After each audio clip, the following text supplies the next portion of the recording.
Welcome to the Music School Entrepreneur Podcast. This is Sam and Rory from Opus One, and we have a very special guest today. Ulf Geist is a drummer, former drummer, I guess you can say, still drummer. Still drummer. And music school entrepreneur with multiple music school locations here in LA. Nice to see you, Ulf. How you doing today? Very good. Thanks for having me. Yeah, we're excited. So tell us a little bit about your journey, opening your music school and expanding. Sure. You know, we're going to get into that. You have multiple locations here in LA, teaching all kinds of instruments. I remember. Tell us a little bit about your background. Sure. So basically, I'm originally from Germany.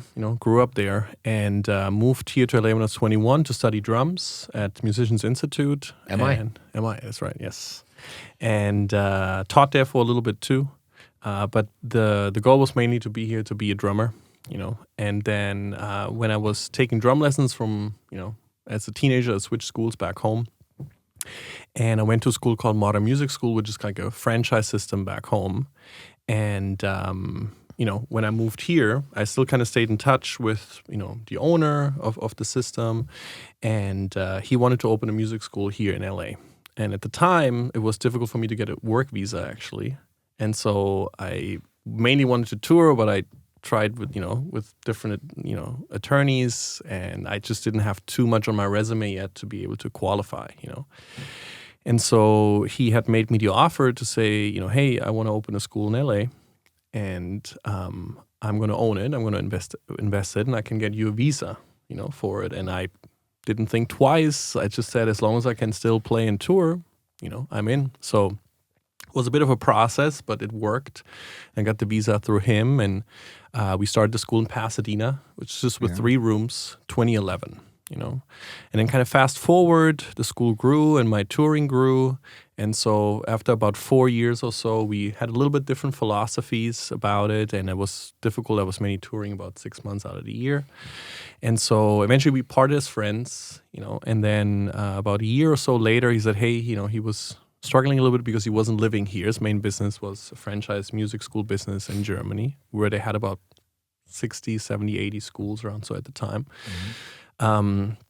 And he asked me to come back, and I said, I thought about it, and I loved everything about it, but I felt I was ready to do my own thing, and I feel like to make it work the way I wanted to, I had to put a lot of time into it, and I felt like I'd want to do it for myself, where I felt much more motivated, to really build it. And so I made him an offer. The school wasn't big at the time, it's just 120 students, so I bought that small business from him, and it was 2016. And then, we grew it. And then 2022 is when we opened our second location, which is Monrovia. 2023, we opened our third location, San Dimas. And now a month ago, 2024, we opened our fourth location, Roland Heights. It's very impressive. Yeah. Like very, very fast expansion after the second location. I appreciate it. I mean, I feel like we did our goal was like, and I think from the approach from the beginning, the main difference between my former boss and me was like he was all about like growing fast, right? And his approach, his models were like McDonald's, like a lot of the big franchisee systems, and he said the system alone will carry the schools, it will make it successful. We can open 10 schools in 3 years, like something crazy, right? And my approach was very different. I thought like, if I go to a Subway restaurant in LA, I don't really care who makes the sandwich because I'm there for the sandwich, same in New York. But for us, even though if you have 10 schools, 20 schools, I think it's always the people, right? Always locally the people. Yep. Because people, you can have a beautiful school, well organized, but if they don't like the teacher or, then it's just all becomes a bit secondary, right? So my approach was a bit more, if we have one school or if I have one school, but everybody's happy and that will be fine. But if we can keep the quality and grow, then that's fine, as long as we can make sure that the quality really stays, That's like a prerequisite. Like that was kind of my approach to it, And I even thought like, okay, I don't know if I can grow past 150 students, maybe that's kind of the max. I had really no clue. But I thought like for me as a touring musician, where income was a bit unsteady, I thought it was a perfect balance, right? Like, And were you able to? Were you still touring while you grew? When you took over the school, you were still touring. That's impressive too, because you need, like, my experience, you need to be there almost every day, like 7 days a week. I mean, I think. How did you manage to tour 6 months out of the year and still grow your first location that you took over? Yeah, it was a good example. I mean, I feel like when you tour, let's say, especially with one group, right? And as a drummer, I don't know if I want to say I was bored, but you know the show, right? And at that point, it's 98% is traveling, right? And so, you know, in the plane, I was working, you know.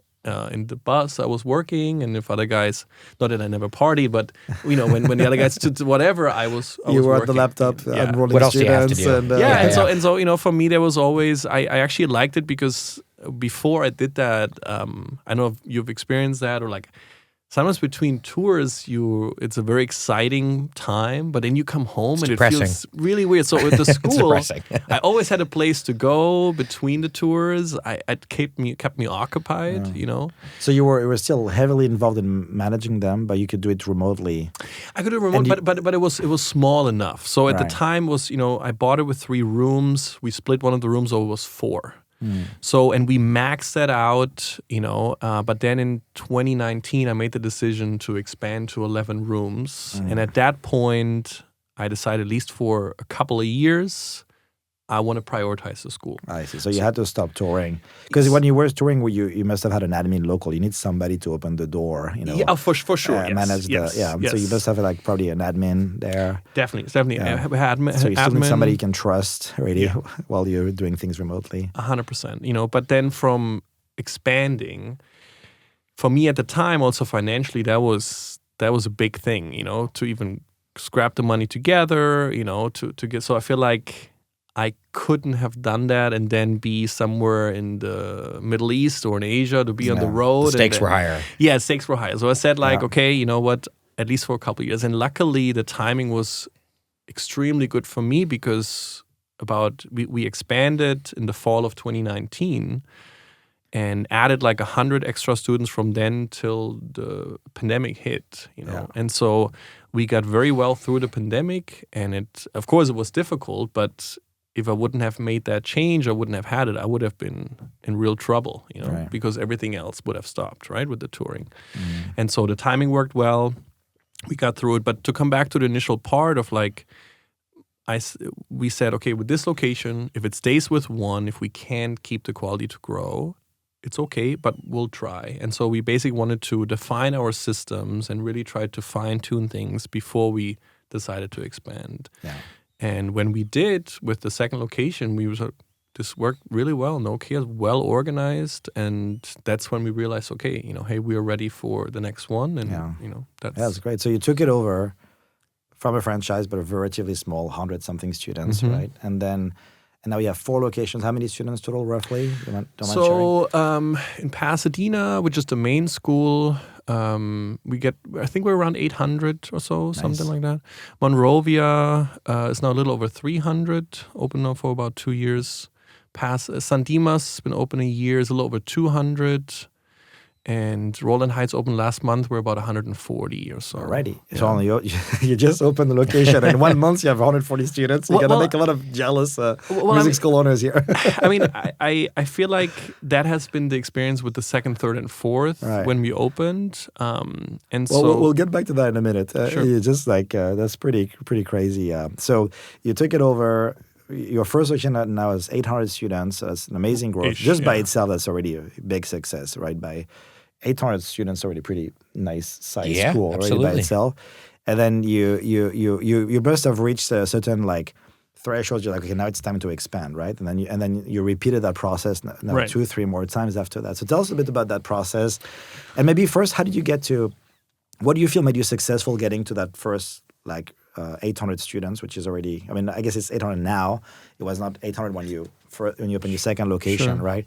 What are the things you feel like you've made that really made a difference to get you to that level where you could expand to a second, third, and now fourth location? Right. I mean, I think there are a couple of aspects to it. I think the first thing, let's say before you know some systems and maybe some things you learn about, business, I think at the beginning you have time, and as long as you have passion about it, you really care about it, then I think you can make up for a lot of other stuff, So the beginning time, really kind of getting to that point, I was still teaching 5-6 days a week. And it was pretty hard work, because usually I got up very early, maybe around 5 sometimes, to do all office stuff and focus on the little details, and then, kind of teaching all day and coming home. So I think it was just at the time that the advantage you have with one location, you can be there, right? So if you're physically present, you care about the little details, you can, whatever is in the facility. Like even between lessons, you can still handle something. Between lessons, you overhear the conversations. You're on site. You're on site. Yeah. And I think what we try to do is to combine that with good marketing. I think that was probably a big thing that we really changed, to really invest into marketing, fine-tune it, do it well. And then little by little improve the systems from thinking, let's say the first step is you want to be doing something well. Okay, I think I can do a good phone call with a prospect. I think I can do a good lesson, with a student. But then, well, what do I do actually? What it is that I want others to do? How do we define a quality lesson, or so setting some standards for your setting teachers. Some standards, because sometimes you think things are so natural for you or normal. I think for everybody, right? Or what's normal for you, think, I don't have to mention it, that's so common sense kind of thing. But then you realize that's not the case, because everybody has their different things, right? So really writing this down, or how to communicate it, and then how to kind of check on it. But to come back to it, I think mainly just systemizing it, being there every day, caring about the details. If that's facility-related things, if that's make sure the teachers are good and the staff is good, and that for me, which now in comparison, the other challenge for me is now with multiple locations, I'm not there. Right. So tell us about that journey. Right. You hit. When was a good time you felt to open the second location? What was the signals that you saw that like? For those music school owners listening to us, like, when is a good time for them to think to expand? Or what are the lessons learned when you open your second location? Well, I think one is you have to think of the finances, right? So I think key is that when you want to expand and you said that you make a certain profit, don't overpay yourself. I think for me was key. Like we were fine, but that was for me not the time to buy a new car or something. I just, so stay frugal, reinvest in the business. Right? Totally. And then for me it was very easy, because all I really craved for was consistency. Coming from Germany, that's kind of drilled into you. So I felt like always as a musician, you guys are known for that. As a musician, I think that nature, I was always eating at me, like I remember being on tour and other people just enjoyed it, but even though it was a great tour and we were paid well, I always thought, oh my God, what do I do when it ends? Like that was just kind of drilled into you a bit, the consistency part, right? And so for me though, the school provided that, and that's why I think also one of the reasons why I love it. But having consistent income, that's really all I cared about. So for me, I think keeping your expenses low, and then don't push, of course, keep your fixed costs also checked. So make sure to give some, before you expand, make sure you're not putting yourself to be too slim with finances, that the new fixed costs. Not stretch yourself too much. Not either, stretch right? it. That's the right. Because you can have a new admin costs. You need to rent the new location, right? Yeah. Maybe do some renovation, some TI, right? So 100%. That could take a few months, right? And the monthly expenses, right? To see like plan for a good outcome, but prepare for the worst, right. and not that would really cause an issue. Yeah. So I think that's number one. And did you reach a certain capacity? Like when did you feel like, so you look like you had you had probably saved some money, right? You felt financially you're ready to open the second location, right? But did you were you like at 50% capacity on the first one, 70%? Or is it really when you kind of hit that? For me, from my school, it was really when we kind of filled up the first one. I'm like, okay, now I think we're ready to open a second one. Right. How did you think about it? Well, And I think that probably evolved as you opened the third and the fourth, because you probably opened the third and fourth much faster than you opened the second. Yes, absolutely. I think so. The interesting thing was, I'm trying to make that short. So, well, we have plenty of time. Go for it. Okay.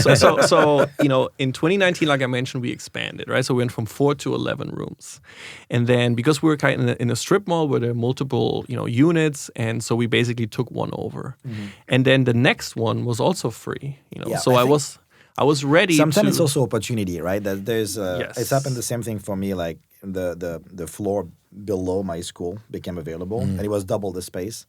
My wife was also a little bit like, I say, oh, we should expand, or like it's time to double. I'm like, how long is it gonna take us to fill all these rooms? Like the rent is 3x our rent, and it's pretty scary. Yeah. I was confident we could do it, but sometimes you have to be prepared. But I think when the opportunity comes, you have to be ready to seize it, right? Because you're gonna want to wait for that opportunity to show up. Sometimes it could be like the tenant next to you that's opening up, or below you, or something like that, right? So is that kind of what happened for you? It was, but it was.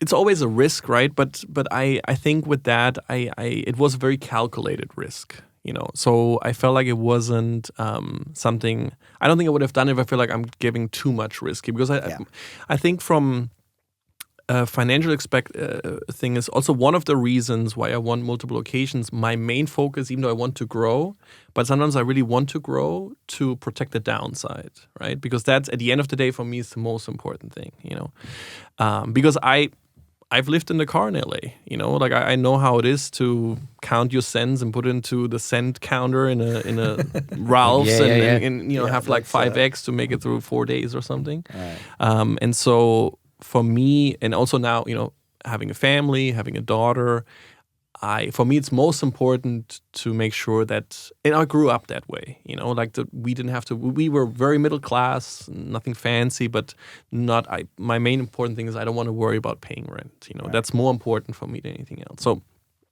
one worry was always if I have one location, if something happens to that location, my lease runs out, or the landlord does something, or there's a fire, or an earthquake or whatever, I go from 100 to 0. Yeah. And so one of the things with kind of spreading out the risk, right, is to have multiple locations. Yeah, but that's smart. Yeah. So it's almost like a diversification It's strategy where you're spreading out. Yeah, I was going to ask you, like, why open another location versus looking at expanding the existing business, right? But it seems like you just answered that for me, which is spreading out the risk. Of course, if you go into a different location, you can hit a whole other market, right? Well, in our business, what do we say? Usually 3 to 5 miles. Yeah.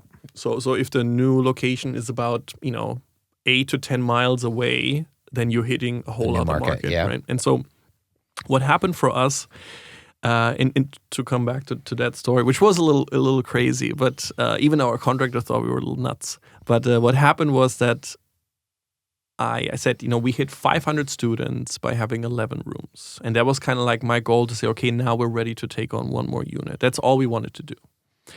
And so, but the negotiations with the landlord just didn't go anywhere, and that thing was empty, and I didn't know what the problem was. And so, but I was so set on, I want to move forward. I believe in momentum, and we were ready to grow. So I thought, like, okay, if they don't do it, maybe even as a bargaining chip, I say, hey, if you don't do this, I'm going to just put the money into a new location. So I kind of only did it usually to have something as leverage to tell the landlord, like, hey, it's now or never. Either we do this now, or I can't do both, basically. But it's more like by accident we looked, and it's like, wow, we found this amazing location, and it was just a perfect spot, the layout we needed, and It was your second location very far from the first one? So here's the interesting thing. It was actually closer than I would be comfortable with. It has some advantages, though. It has some advantages, but I was concerned about it, But then a friend of mine who has a very successful gymnastics place, gymnastics mainly for children, he has a huge location in Pasadena, where our first location is, and he has a second location in Monrovia, where we wanted to open the second. So you figure out the demographics and the size of the market will probably map well between the gymnastics, the children activity, and for music. Exactly. So I called him and say, hey, how was that for you? And he said, no, it's great. I think you should do it. For me, when we opened our second one, the fact that it was far enough to the first one that we kind of tap into a slightly bigger market, but close enough that we could still share customers and teachers. I think that helped me at least, or helped me and my wife kind of feel a bit less stressed. And we also use a little trick. I don't know if you did that. Is when we opened the new location, we took a couple of our, I would say probably our most popular teachers, those that we felt like there's such a strong bond between those students and the teachers that they would follow the teacher. See the other Like school. they wouldn't mind driving 3 or 5 more miles to stay with that teacher. Okay. And we didn't want to push that too far either. Sure. But I think we took a couple of our best teachers and we say, okay, well, how do you feel about, on Monday and whatever, and Wednesday, you're going to be teaching in Palo Alto instead of Mountain View. And what we would also do is having some kind of upsell for the customer and say, hey, you're moving from a small room with an upright piano to a bigger room that with more sunlight and a baby grand. So you're getting an upgrade too. That's nice. But sorry, we have to move you to Palo Alto. And we found that in most cases, parents were okay to follow the teacher. So that helps us kind of spread our current students across the 2 locations. And open up availability in the initial one. So it opens up in the ability, the one that was packed, where we knew there was more demand that we could handle, and move some students to the new one. So at least the new one was not starting entirely from scratch. We would have already like 50, 100, 150 students and the second location. So did you do something like that? Have you thought about that? Or have you experienced with we thought about it. We didn't really move students. Maybe it would have been, I think, so I believe also that the new school should feel alive from the beginning. Yeah, because if you show up and there's nobody. Tumbleweed just blowing down the hallway, Yeah, and and I didn't really know what to expect, right? Yeah. But the thing is that kind of turned out that then that second location worked out, and the landlord also came around. So we actually opened the new school in June 2022. So that's a third one that happened very quickly after the second one. No. So the second one opened June 2022. And at the same time, we did the construction for the 9 additional rooms, which opened in July 2022. Nice. We basically did construction in both, which did at the end of the day spread the budget a little thinner. But luckily, the landlord financed the build out for the Pasadena one. And the Monrovia one had the full build out. All we needed really was some paint and the floor. So maybe give our listeners a few tips on what you found. Like, what are the tips and tricks to open a new location? Like, for example, just saying that a lot of people don't know you can get your landlord to pay for your TI, right? Like your like. So how much did you get to get your landlord to pay for? What are the tips and tricks you'll learn along the process? Maybe lessons you'll learn and mistakes you made that you would not do it again, or now that you opened like a couple more. Right. If a music school listening to us today and wants to open the second location and negotiating their rent, their TI, all that stuff, like how would you approach that? So what was interesting, especially when you have a business that's profitable, right? That process gets a lot easier because as a landlord, if you say you're a new business, they might not have as much faith in you because you don't have nothing to risk prove. Is higher, yeah. Because you're going to bid when you're going to be competing with other people who want that space, right? Sure. So the landlord is going to go with the one that's the least risky, right? Sure, makes sense, right? Yeah. And so, but I think when you now, let's say we looked for another location and we submit our financials, they can see it's a profitable business, it's growing every year, right? So that makes it a lot easier. So at this last one, my real estate agent, she said, at this point, there should be no issue to find landlords that pay for it, right? So you use a real estate agent? Yes. Yeah. I have some thoughts on that. We used one also for the first rent, and then we said never again because we realized that they took a huge commission that was actually part of the rent that we paid in the 3 to 5 year lease, and then they didn't really provide much value. And then the next ones that we either rented or bought, we just went without agents, and we saved a lot of money there. I mean, so the real estate agent that I have, I think she's fantastic. For the locations though, she also does research, but the main thing for me is like I mainly do a lot of the research, you know, and then she helps me kind of coordinate it. For me, I felt like it's been worth it, because usually the rent doesn't, for us, increase from what's advertised before, or, we can still do a good, I feel like just her input has been very valuable, for us. And I think she's very upfront, and it's been key also for her to help us. Hey, you know what? I think we can ask for this and ask for that. Maybe something I wouldn't have done. Interesting. So all your location that you open, you're renting them, right? Yes. So I mean, for now, because for us right now, I guess the speed of how we've been growing basically over the last 3 years, one new location per year. That's a lot. One new location per year. That's very impressive. I don't think I've seen any other school like opening up new location that fast. Not that fast. Not without like some serious capital behind them. Like the fact you're doing it on your own independently is amazing. Yeah, I appreciate it. Are you going to continue that pace? Is that a goal that you set for yourself? LA's a big place. I mean, I mean, I guess the same philosophy applies. For me, and as I talk with the team about it too, it's like.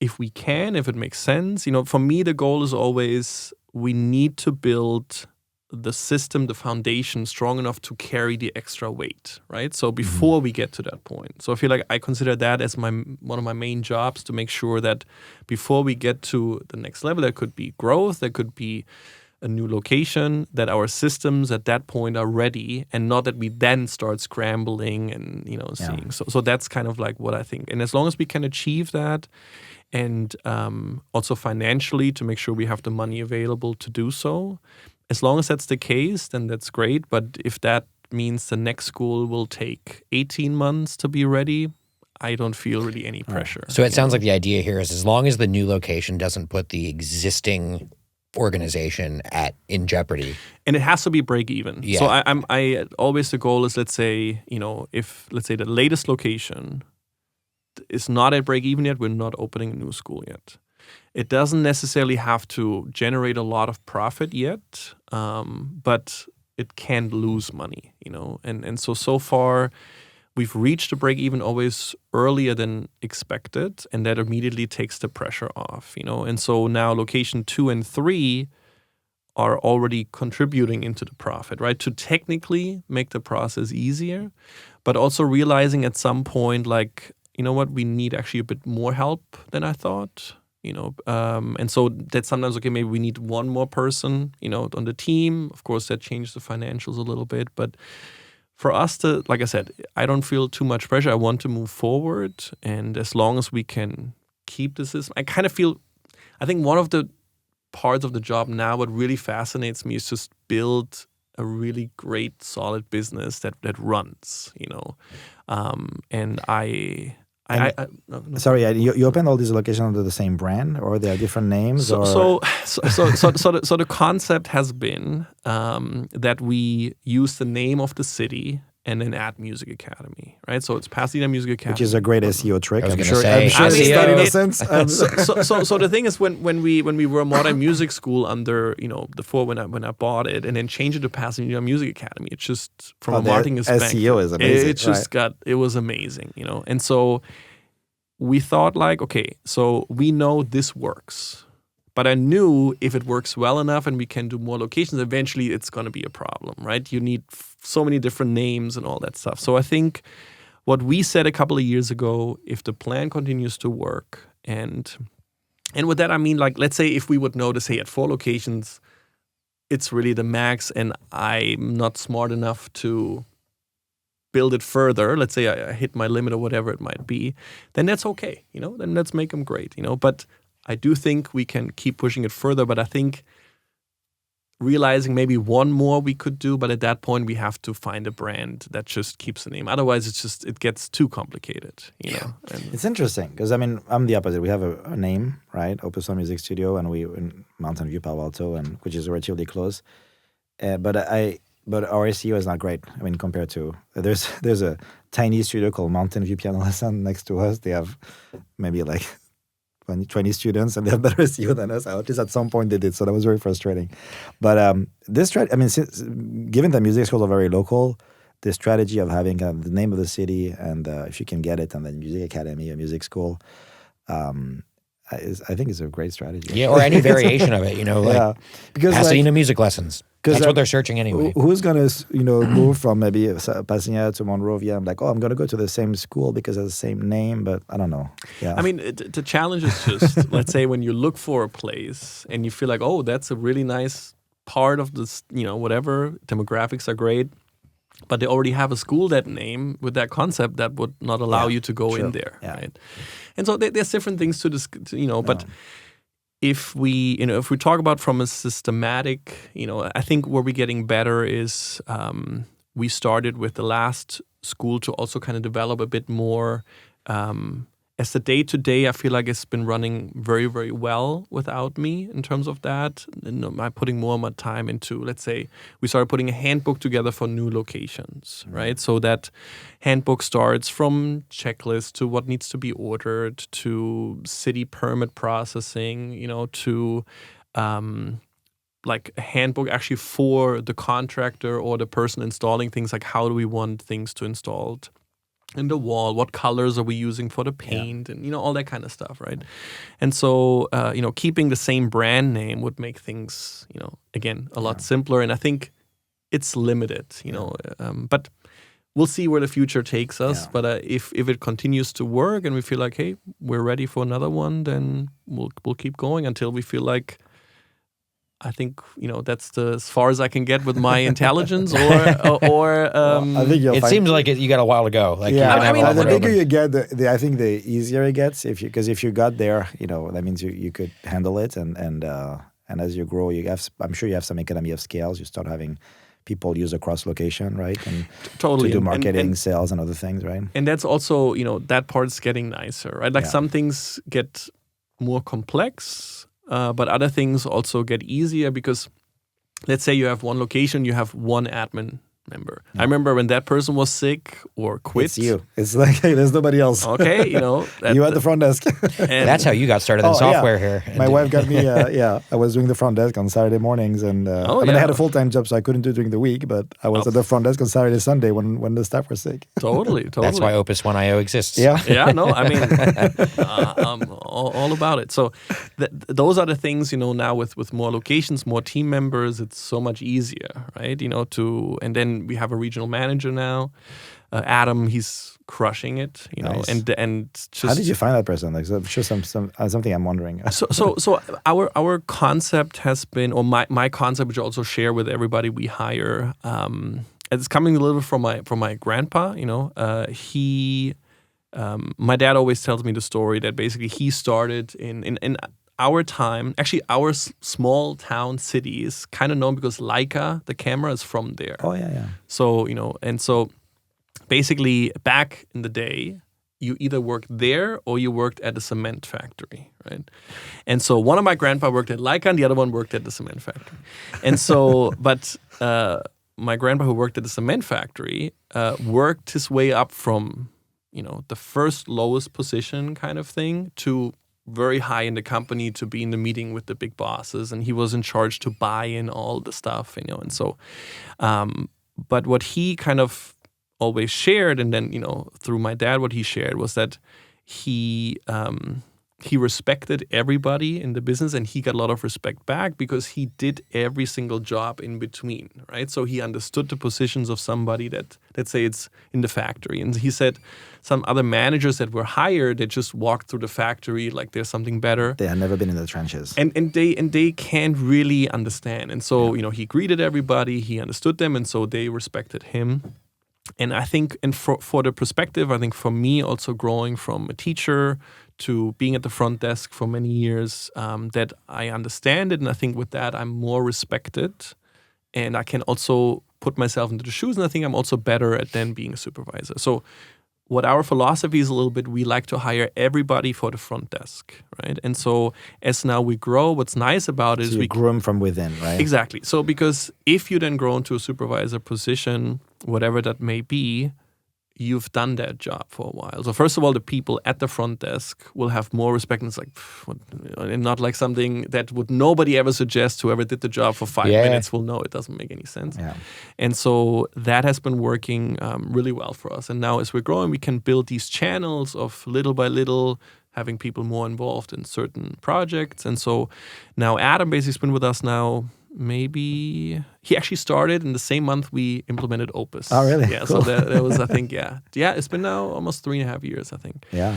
And so he was at the front desk for about, I think, at least 2.5 years or so. And then, little by little, he was involved in more. Got more and more responsibilities. And then, that's great. And now for a while he's off the desk, and then now he's Managing the regional manager. And I think that's so important too, because like I've worked for tons of small music schools, like throughout my 20s, and having a sense of upward mobility within a small business is actually really rare. So like you usually feel like, well, this is all I'm ever going to do here. I'm going to be an individual contributor, and it's the owner, and then it's everybody else. And I think the number one thing I've seen with music schools that are successful at scaling is they very quickly create channels for growth for their employees. So it's not just, hey, you're the admin person, that's what you always are, making them feel like they're bought into the growth of the business and that they identify with the success of the business is one of the number one things that I've seen in talking to schools that have scaled well. Nice. Yeah, no, I mean, it's been, and I think also hiring new people, because it's a very common, one of the questions I always like to ask a new employee is like, let's say you've worked at multiple companies, different situations. What is most important for you that the company needs to give you or provide so you can see yourself staying with that company more long term? Kind of gets a little bit out of what matters to them. Some say, I want consistency, I want, benefits or whatever, good work environment. But others also say, growth. I want the opportunity for growth. So I think that is a nice thing. Maybe it attracts somebody to say, hey, okay, you're starting at the front desk, but I'm also explaining why that is key. Basically, everybody we're hiring, we want to start at the front desk. And that has allowed us a lot of consistency, And just actually from this week, we realized, or like a month ago, we realized we need more help. So from this week, 2 of our employees that have been only at the front desk for about 2 years are now away, like about 3 days away from the desk, 2 days still there. And so, they can help Adam more. We feel like we needed a bit more help, also teacher management, things like that. And also I tell them, you can come into the school, we have place, to work, but you're welcome to work from home. I provide you with the equipment as long as things get done. Of course, it has to be structured. Otherwise, I need you to come in. But I think giving that freedom and trust and then being that long in the business involved and at the front desk, they immediately find it fairly a good transition to support the team at the front desk. And for us so far has been a very good transition into more schools to provide that. But also we see a lot of consistency. The admin team, they just stay. The only time maybe I have somebody that leaves if they move, at least for the last few years. You know? Of course, they can always change, and the larger the team, the more likely that happens. But that has been working good for us so far. I mean, that makes sense. That's what talented people want, right? They want an opportunity to own something, even if it's a portion of your business, right? They own their little corner of the business. And it seems like music school owners get what they offer in that regard. So if you're offering someone a very limited role with no clear path for what's next for them, you're going to get that exact level of talent from the labor market, right?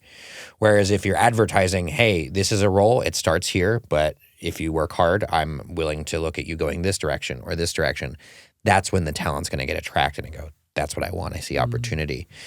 So I think it's really cool that you guys are doing this successfully. But I also really commend you for it, because I've had people that were great and they leave after, as admins, they leave after 6 to 12 months, and I had plans for them.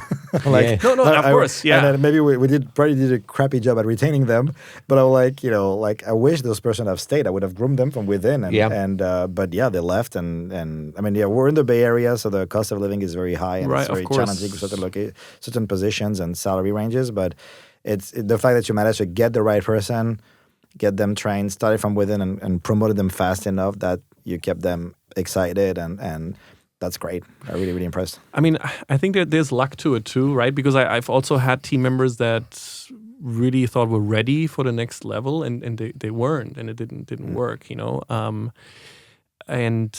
as business owners, there's nothing more that we want to give them more responsibility, right? Of course. So we want to give people the opportunity, but sometimes it's not that easy, right? I mean, I had a and interesting. I had a conversation with Adam the other day, who's now the regional manager, and he told me, what I always really appreciated from me was when it was small, it was just him and Spencer at the time, was that I was always very transparent about, hey, this is the situation, this is where we're going, this is the plan. Like, even though he was at the front desk, he felt like there was always communication about, hey, we're working towards this, and this is how things are going to change then. And then, of course, following through, on that part. But that's what I'm trying to. It's actually, I don't like to talk much, so I like to show more, because I feel like it's a lot of talk sometimes. I don't. No, that's the word, not right way to say. I think I don't want to be seen as somebody that just talks and then doesn't do things. Right. So I prefer to show things first, and then I feel like it's when I then, when we say, hey, things are actually happening. But then I'm starting to learn that sometimes I think I need to communicate more, because I do feel like, when also Adam told me that, I think it is appreciated. Sometimes I don't want to share certain plans because I don't want to be, he said this and then it didn't happen. Right. You want to retain flexibility, yeah. Yeah, and then I feel like I don't want the team to not respect me in that sense. Like, oh, Ulf is just talking, whatever. But this year we did one meeting during one of our breaks where I say, hey, this is what we're working towards too. But then they have also seen me in the last year and a half to open 2 more schools, and things have moved, up, and things got better for them. Benefits, got better. Payment got better. Where I feel like I think there's enough team members long enough on the team that I think we have trust, with that sense. So anyway, yeah. And so you said you said already, I was very impressed. Your 4th location, within a month, you had 150 students, and you didn't move students you already had from another location, right? Like, yeah. How did you? Like, what was that kind of like that method that got you? I mean, I guess, every time you open a new location, you get better at it, right? Sure, So you kind of have a playbook, and sounds like you're systemizing it and documenting it and have everything ready. And now you have probably a bigger team that helps you. But 150 students in 1 month, that's quite a lot, right? Yeah. Yeah. So That's bigger than some schools ever get. Yeah. Yeah. I mean, it was. Well, first of all, I appreciate it. So what was interesting when we basically used the same concept, and so what was interesting when we opened our second location, Monrovia, we enrolled so the way we do it, we have about 4 days of grand opening. Now we're actually going to expand it to 5, what we did also for the last one. So when you say grand opening, that means you have announcements and it's like exactly. open doors, you're doing free trials? Like how does that look like? Yeah, so the whole point of it, so the way we market it is that we start about 6 to 8 weeks prior with marketing. And the whole point is just having people join the waiting list. And because by that point we don't maybe know exactly the specific date we're opening. So it's like join the waiting list for guitar lessons or for piano lessons or for... Yes. So we're basically saying, hey, we're a new school that's opening. Join the waiting list. And if you join the waiting list, you will receive a first month discount. So usually we say like $75 off the first month. And you will be the first one to be notified to schedule a free trial lesson. Where we're doing the grand opening, where we basically say you don't need to put your credit card down or anything like that. All we promote, join the waiting list. And then you will be the first to notify and the first to pick from the schedule to schedule a free trial lesson during the grand opening week. That's really all. And you're just basically getting their name, their email. So we're just asking for name, phone number, and email. And then we use Mailbox Power. You're familiar with Mailbox Power? No. Mailbox Power for us has been a game changer. It's basically offline marketing where you can send gifts, cards, cookies, anything like that. And it's automated. So if they join the waiting list, let's say they fill out a form or a Facebook lead, it processes the order and it ships them a personalized card and whatever you want to put in it, right? And so we use Mailbox Power. Also, a student registered with us. They get 5 days later a welcoming package with our policies again, a welcoming card, a cookie. They actually pick on the registration form which cookie they want, and a form of our makeup lesson policy, and a friend referral flyer, like, hey, if we refer someone, this is kind of thing.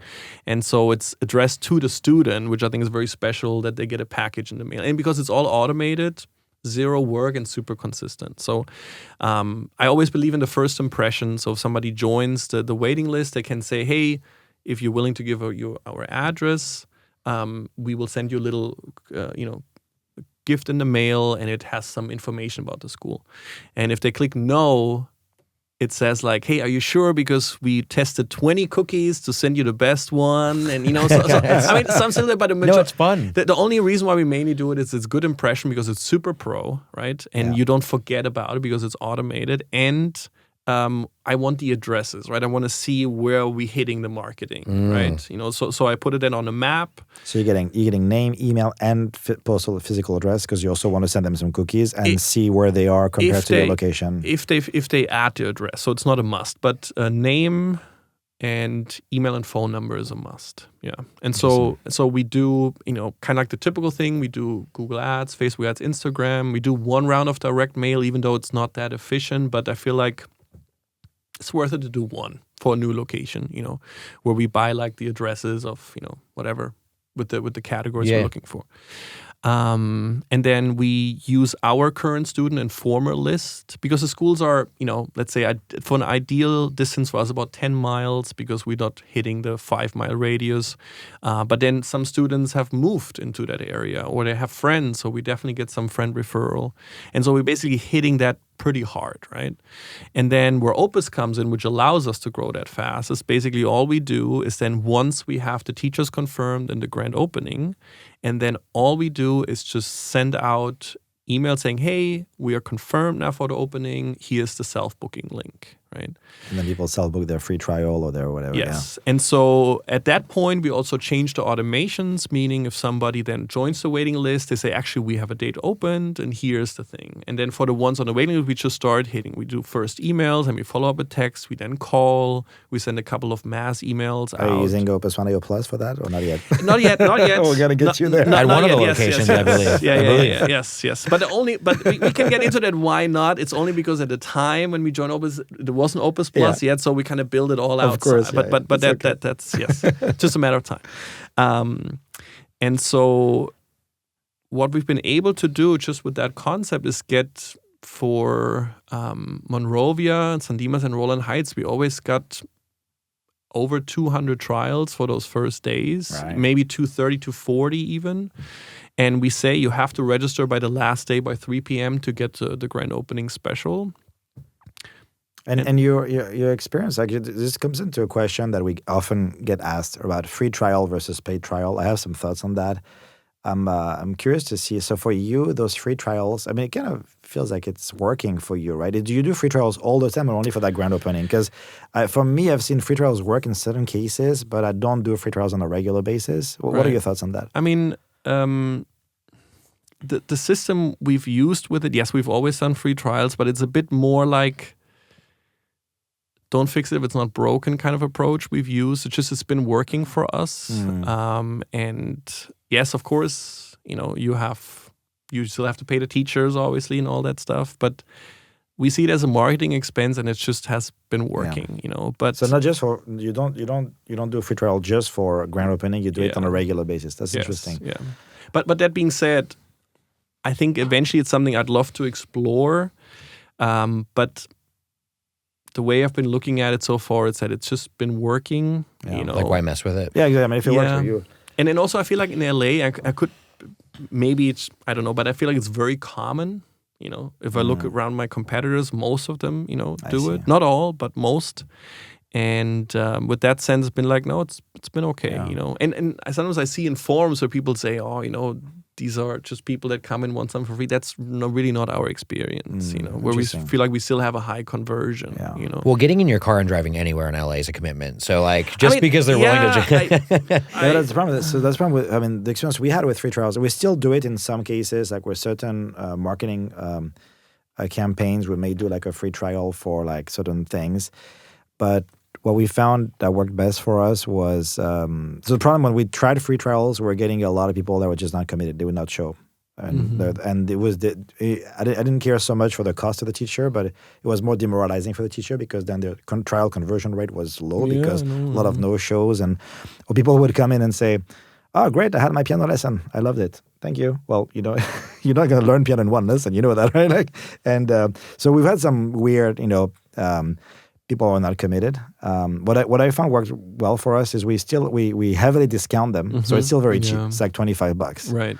And for Palo Alto, $25 is like a Starbucks, pretty much. I mean, it's pretty much like, so it's still some kind of financial commitments that ensure they show up, and they have a little bit of skin in the game. And so the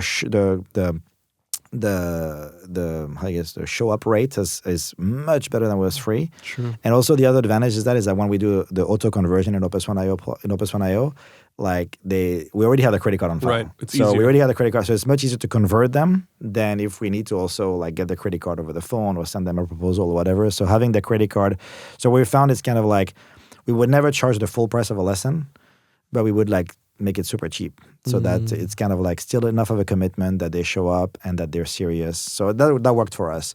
But we do occasionally do free trials. Like we have, I think we still have it. Like because we have Facebook, like Meta, down the street from one of our studio, and pretty affluent, wealthy individuals. And then I think we're on their intranet and they can book free trials with us. So we get a lot of Facebook employees. Okay, that's pretty cool. And those tend to show up. So we kept the free trials for them. Sure.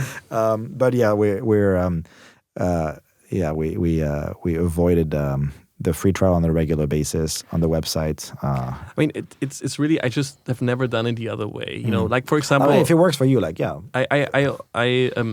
My daughter's about to turn 2, and so one of the things I've been excited about is also starting to enroll her in activities, just so have the customer, experience. Yeah, now you see it as a parent. Yeah, and I felt like, wow, this is fascinating. So we just enrolled her into swimming lessons in a place in Pasadena, and like all the confirmation emails, I'm taking screenshots, I'm like learning, I'm like, oh, this is really cool how they do this,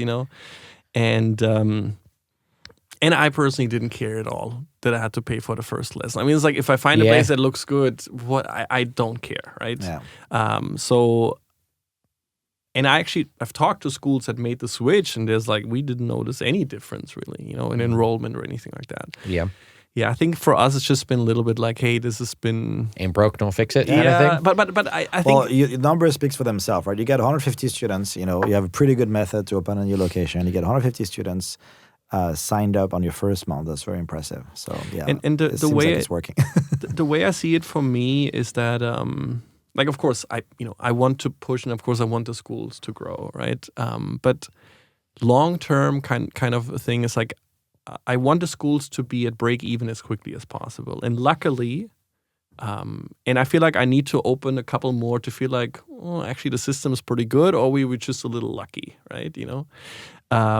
And so because I talked with people that also have multiple schools, like some just don't open that good, So luckily it's been good, and which I think also allowed us to be fairly quickly with the next one, Because like I said, one of the rules is I need to make sure we are at break even and be comfortable that not.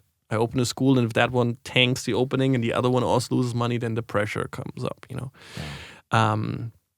But that being said, once they hit break even, really what I'm looking for is a consistent increase, but they don't have to necessarily explode. Does it mean meteoric, right? It could just... I mean, I wouldn't mind it, but as long as I see, that, hey, they improve. Like I said, Monrovia is now a little over 2 years ago we opened. We're a little over 300 students, It's great, In San Dimas, we opened last year. We're now a little over 200.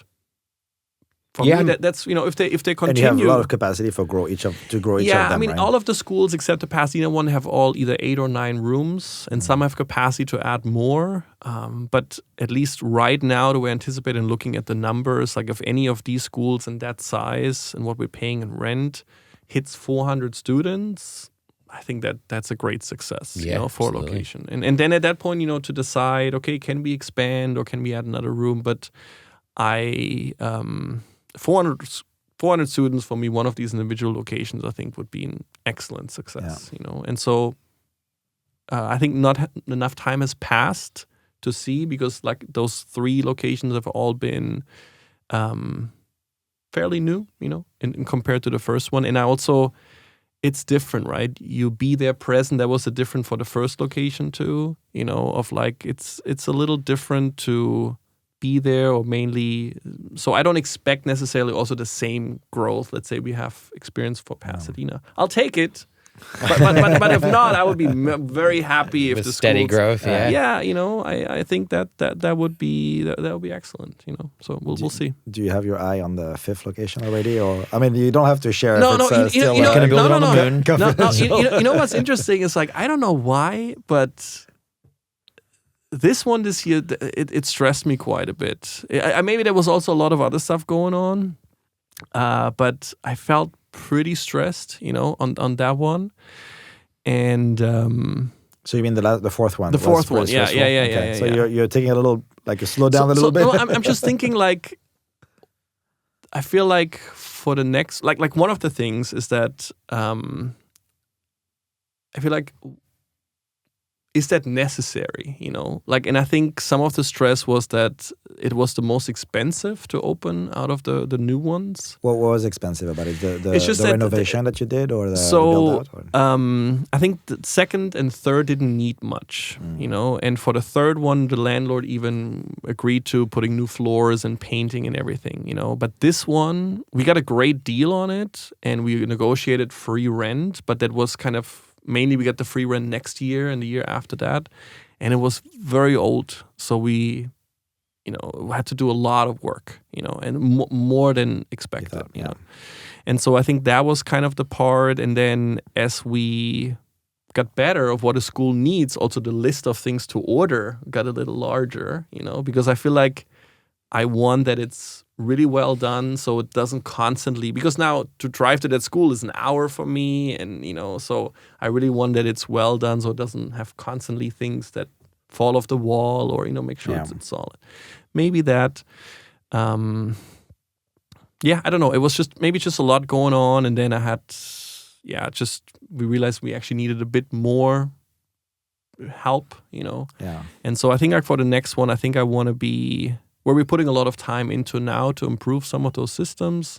And I think I want to be financially a little bit easier for us to put the money down.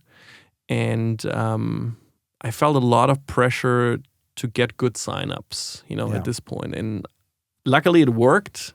But it was stressful for you. I was stressed on that one. So I feel like, maybe a couple more things. Because in the long-term plan, it doesn't make a difference if we wait 6 more months this time, or whatever, It's so I feel like I want to be a little less stressed. I want to enjoy it a bit more. Well, I mean, 4 location is already super impressive. Like, there's not that many schools that get there, So you're doing great already. You I appreciate it. Take your time to open the 5th one. I think like the big takeaway there too is like, opening 2 schools is amazing. 3 is amazing. 4 is amazing.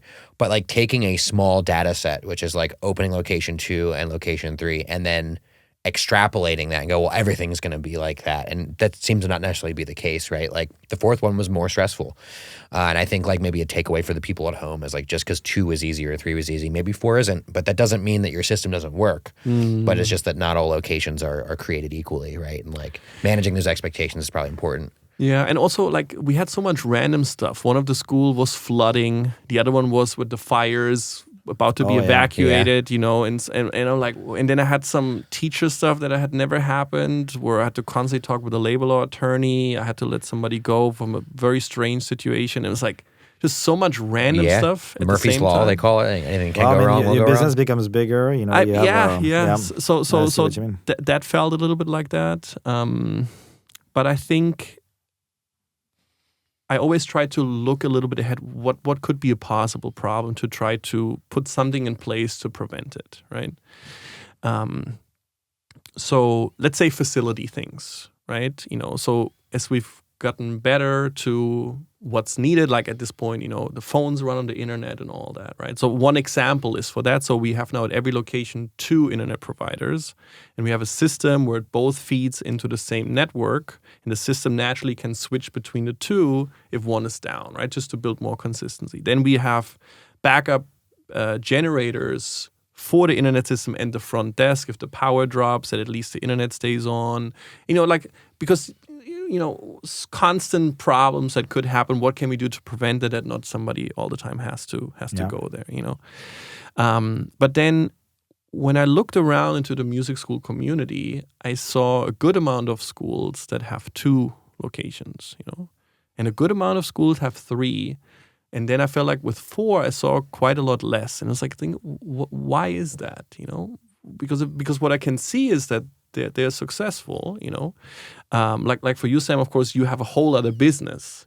Then that makes 100% sense. But for me, that's really all I do. And if and maybe also I really enjoy the part of like how far can I take it, and I find that very fascinating on how well can I structure a business, to make it run even with more.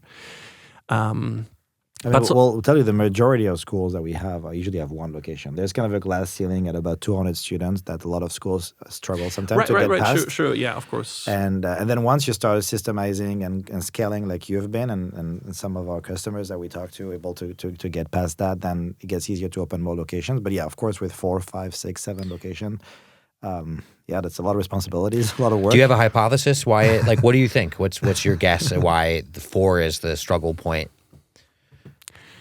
I mean, one thing that you said earlier is that there's gonna be. I mean, you're gonna probably do those locations close to where you live, right? And they cannot be too close from each other. And then the fourth one you said is a lot more driving away, right? to get there, right? So like you can be on site as much, right? Geographic limitation, right? So there's definitely probably some of that. I'm really not sure. Maybe we will have to talk about that in a few years again. Kind of realizing. In a few years, I feel you're gonna have 5 more. I think. Well, I think coming back to why somebody maybe does the music. So we talked earlier about the E-Myth book about like from somebody that maybe was a good music teacher to actually running a business. That's a huge step, right? Yeah. And so, like I mentioned earlier, when we kind of pre-talked, that you start for me as a drum teacher to what I do now is very different, right? And so I think you have to really enjoy that development. I always believed I have to grow first before I can get to the next level, because I like to control everything if I can.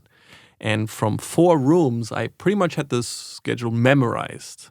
I knew every person. It's kind of thing you were invited at here all because you had very close relationships with everyone. We had the recital. I knew everybody, and the grandma remembered their names and all that.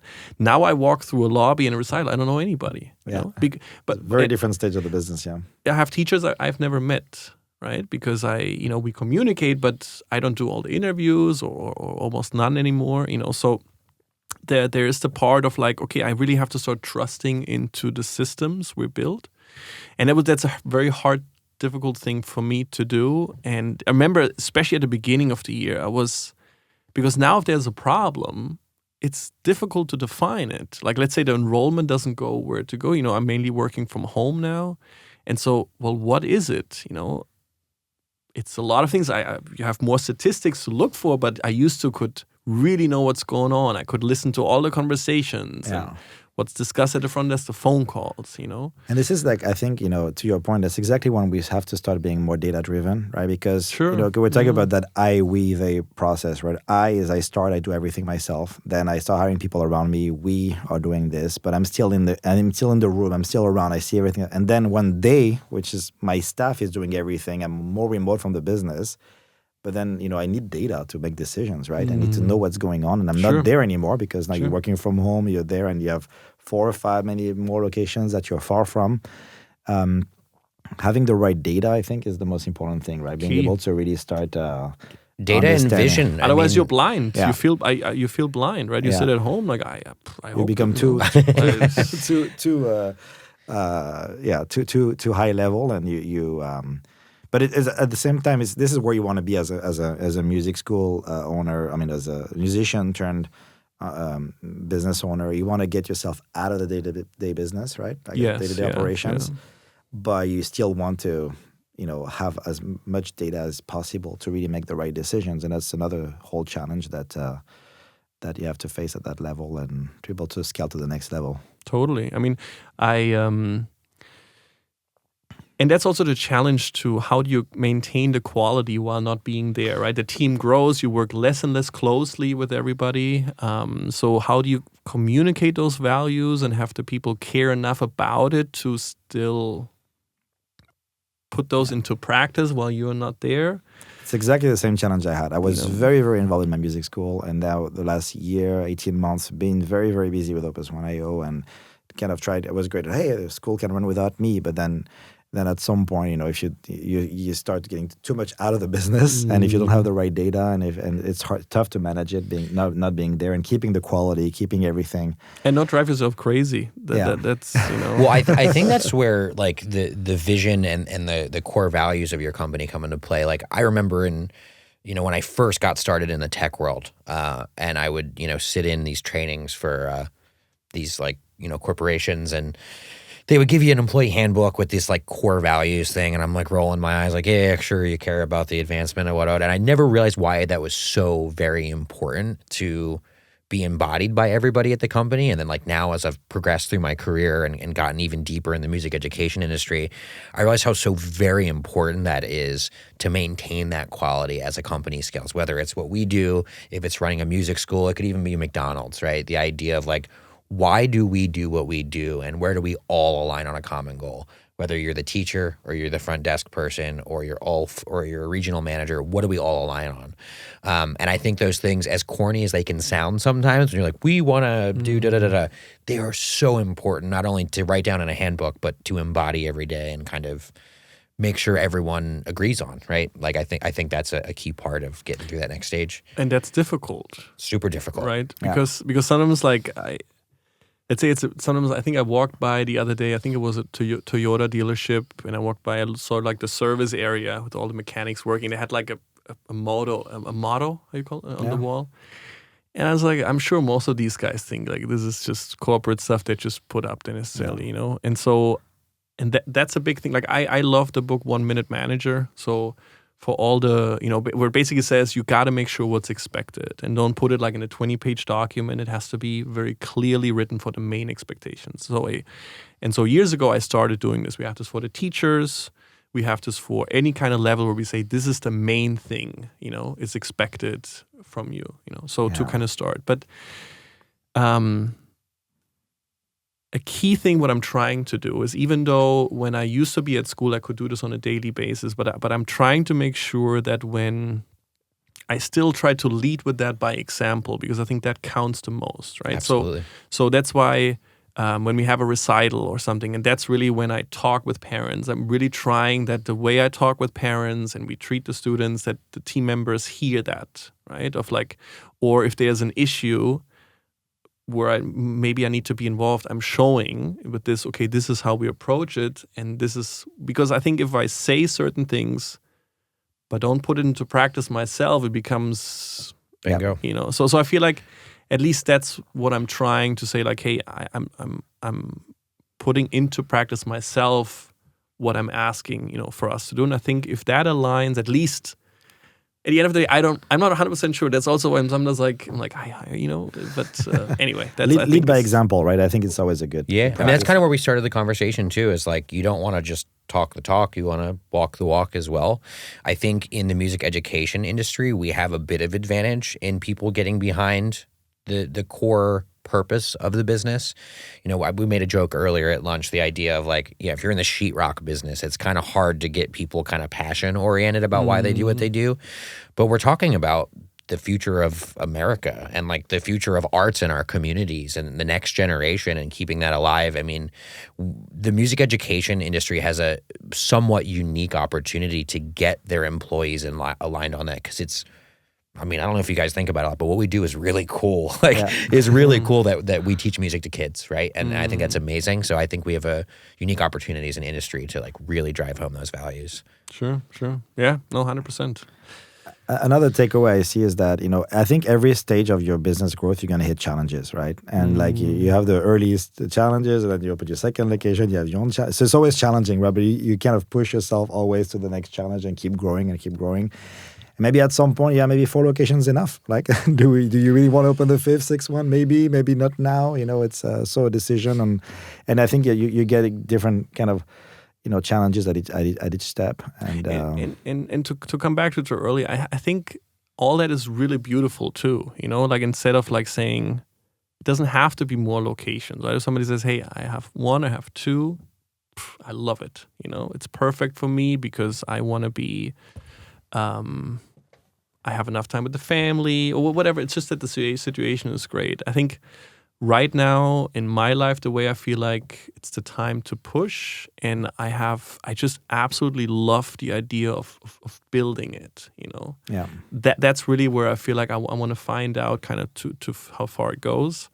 But I'm a big fan. I always, my goal was always, there's this book called Small Giants. I was fascinated by that book, which is basically, they looked for different companies that were large and that the owners had the life they want to have. And even if they would have had a lot more money, their lives really wouldn't change. Yeah. But they had the chance to make it even bigger, let's say, with whatever, more investors come in. But they said, you know what, no, this is exactly what I want. And I still know every employee by first name. And it's a beautiful company and I have time with my kids, or whatever their goal was at that point in their life. And for me, that always kind of spoke to me, you know. And so with, you know, like as long as we can build it and we create a great environment for everybody, you know. And for me, coming as a drummer to LA, I was really struggling. You know, like I mentioned earlier, I had to sleep in the car sometimes. I came in by myself. I had to sleep in the hostel for a little bit, had tons of roommates, you know, like musician life. Sat in the living room for years. And, Yep, been there. and LA can be, well, actually, I never lived in another large city, so I don't know. But I feel like for me here is when you come to LA, it can be a pretty lonely city. And for me, LA specifically, you know, I think it makes me very happy to see that we feel like a place where we treat our teachers well and we provide them with a stable job that still, you know, allows them to do their thing. It allows them to meet people and to have a place to go to, you know, that respects them. And I think for me, respect is being well organized, being always there if you need something, being paid on time, you know, being paid well for it, all these kind of things. You know, I believe in the detail. So a teacher gets mentioned a 5-star review, we send them a Starbucks card and a card saying, hey, you know, this is amazing. Goes a long way. You know, like all these little things, right? You know, we do the same thing for the kids. If like we talked about music lessons, right? But sometimes it goes a bit beyond that in a way. Like if we know a student had an injury, you know, we send them popcorn, an Amazon card, and a card saying, hey, feel better. Here's an Amazon card so you can rent some movies. And of course, you need some popcorn for the movies. That's a cool idea. I'm going to steal that idea. You have students that are enrolled with you for years, and I'm telling you that's one of the number 2 or number 3 top experience they have with you. The responses, that's where we get a lot of reviews where parents mentioning it. Like there's like, because when your kid is hurt and is at home and the music school is the one who cares and sends a person. That's again what Mailbox Power, you know, very easy for us to do. We do the same thing if a family has a new baby. You know, we send a gift card and a card. We're looking for these opportunities, and the same with the teachers, right? You know, and that's a great idea. And so anyway, so these are things like writing these down. I took some notes. I mean, don't worry, it's recorded. So for us, we always look for where can we find the small impacts that I think are small in investment, but I think they go a long way. Make the difference.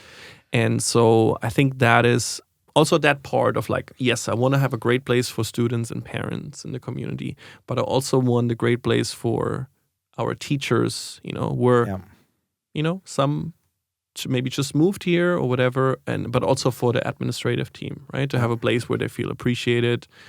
And so that's where we're looking for quite a bit of really making those making a difference. That's great. I mean, I learned this phrase many years ago, and it sounds stupid, but I still love it. And it's basically good business is good business. So it's the idea that like more often than not, doing the right thing is also the thing that is good for your business. Oh, I believe that 100%. Yeah. So if you can be wholly moral and caring and really walk the walk in terms of caring about your community and having a positive impact on not only the kids and the parents, but also the teachers, that is ultimately just so happens to be the best thing for your business as well. And it seems like you're embodying that really wonderfully. We're trying to. And I think with that, also the team seeing that, again, it goes a bit into leading by example of what we're trying to accomplish here, you know. And I don't know if we have the time, but one last thing is that being a touring player and being on some sessions and tours where there were very good players, famous players maybe, where some really see it like you should only play the instrument if you take it very seriously, And I disagree on that, because being in that environment, sometimes as a professional, some things also get lost. Not for everybody, but it's a different thing. And I've seen many, famous players that don't pick up the instrument unless they are being paid well for it. I have this one story. We were in Australia on tour, pretty big tour, and we were the artist was in his 60s. He's like the Bruce Springsteen of Iran. Super famous. And like a legend, right? And so we're playing, and I think we had Melbourne and then Sydney next. But because the artist was in the 60s, a lot of the musicians were very famous LA players, also in their 50s and 60s, And so we flew a lot to the Middle East and basically everywhere. And so, but I was in my 20s, mid-20s. And so for me, I was still like, hey, first time in Australia, like, where are we going? So what do you mean we're going? We just flew for 12 hours. I'm going to go to the room, So, but I was like, and then we were on the way to the show. I was super pumped. And I was like, oh man, tonight it's going to change some lives, Yeah. And then the one guy asked, hey, are we playing tomorrow or are we off? And the MD was like, no, we're off tomorrow. And the whole bus like, oh, thank God. And I'm like, what kind of attitude is this? We're about to play to go to the show and you guys are happy that we're not playing, tomorrow. So, but on the other side, my dad has been playing all his life, and he hasn't had lessons in 40 years. And I think I gave him some lessons. He still lives back home in Germany. And so I bought him some lessons, guitar lessons a few years ago for Christmas, and he took them and he enjoyed it. But, he never had a lot of formal education as, maybe the new generation would have, or somebody that, studies this in a school and something. But he has every day, still 2-3 hours playing. I was, hey, look, check it out. I got like a new, I figured, solo or whatever. And my mom is mad all the time because he spends all his time in the basement in the music room playing the guitar. So what's better, right? Like what is it?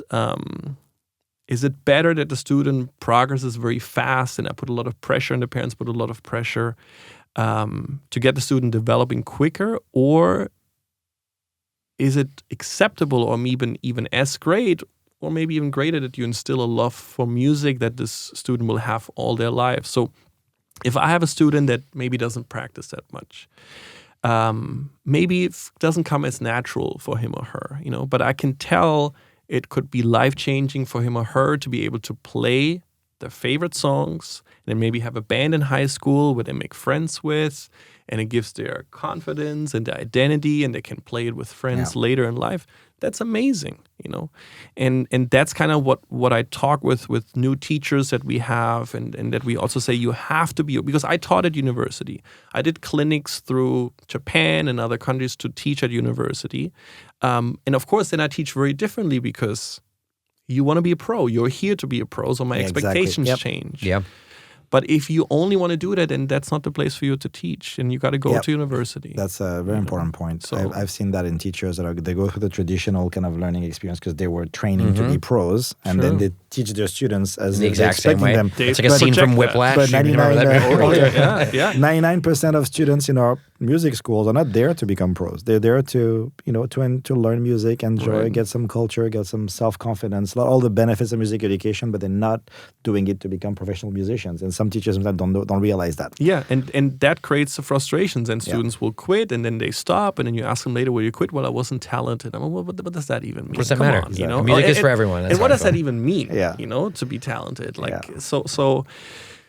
Then that part, I think, is and in Whiplash, he says it. He says, I'm willing to sacrifice every student and destroy every student as long as I get one Miles Davis, kind of a thing. And I completely disagree the opposite, So anyway. But he teaches in a formal school. I'm not trying to defend the guy. But a lot of people think they're that guy. Absolutely. But we're not that kind of schools, right? Exactly. We're not Juilliard or... We are not that kind of school. Now, if it's that kind of school, of course. And I also say, if I have a student that wants to be pro, if he doesn't practice 3 hours a day... it's not going to happen. Then I'm strict. But if I have a 5-year-old walk into the room next after, that just I wants to got to have fun. change. Absolutely. I got to completely change. And I Yeah, got to that's a be great okay with that. Otherwise, that's not the place. Or at least it helps to get some eye-opening thing. Okay, actually, I never thought about that. As I always say, look at an experience that maybe you did as a kid, you weren't fully into, and then maybe look if you had a teacher that changed your perspective. Oh, wow, that's actually really cool. Yeah, met you where you were in that process. Or look at the teacher who made you feel awful and it ruined it all. And then try to be that teacher that changed that experience for you, Anyway, but like I said. Ulf, I want to thank you for sharing your wisdom with us my today. pleasure. That was I great. know we can keep going easily. Maybe we'll do a part 2 at some Yeah, point we'll in the probably future. we'll have you again. I also want to thank you for, sharing your journey and also your expansion. Very impressive. I think it was very, very interesting to hear it. I took some notes. I learned a few things I'm going to try at my school. And also want to thank you for, you were one of the, I forgot exactly, maybe one of the 20 or 30 school using Opus 1.io early on and believing in us. And I want to thank you for that as well. So thanks again for everything and for everything you do in your community and for joining us today. Well, I really appreciate it. And just to say, using Opus really was a key game changer, not just back then, because I think it was what we were looking for and more, but also in terms of the expansion, none of this would have been possible, and so huge thanks. That is really absolutely phenomenal. So, and I'm sharing it all the time. I know a lot of schools using Opus. I've talked to them about it. Yeah, I know you've been a great advocate for us as well. So you've been very helpful. So I'm glad really to hear appreciate it. It made a difference in your for your school and for your success. Excellent. All right. Thanks, guys. Awesome. Thank you. Thanks. Perfect.